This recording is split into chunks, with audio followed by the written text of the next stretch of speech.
Good morning, I'm Steve Gustitis, and this is Walkabout. Should you be using topographic maps during your backcountry trips? We'll talk about that coming up right after this.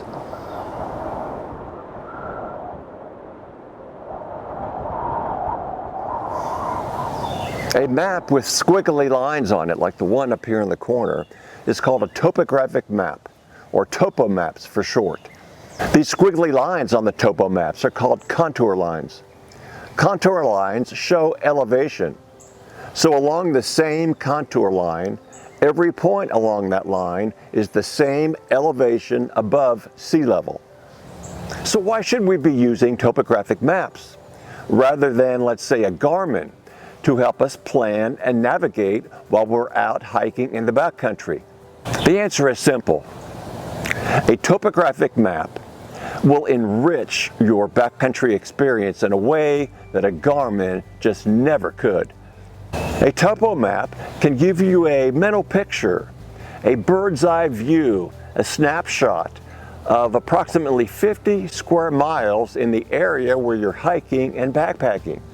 Using a topo map in the field to navigate is just cool. It's fun. In fact, the skill set that you develop when learning how to interpret topo maps and contour lines is really a special one. Once you learn how to interpret a topo map by understanding the contour lines, you can open up the map and quickly identify mountain peaks, for instance. You can identify flat spots and depressions in the area where you're hiking. You can identify tree lines. You can identify glaciers. You can identify cliffs. You can see along a particular trail how steep a climb might be, or how gentle a descent might be. You can identify lakes and streams, and in fact, you can even tell which way is upstream when you understand how contour lines work. Of course, a topo map will be an important resource for you when you're out on trail if your technology happens to fail. All this begs the question, should you bring your Garmin out on trail with you when you're out on backcountry trips? Well, the answer is absolutely yes. A Garmin will allow you to communicate with the outside world via satellite.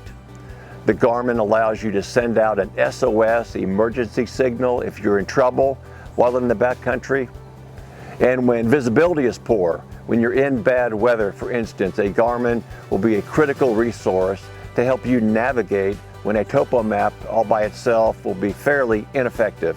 If you're interested in learning how to interpret topo maps, in my next video on this subject, I'll provide some rudimentary, some basic skills that you can develop to help you understand contour lines and help you to plan and navigate during your next backcountry trip.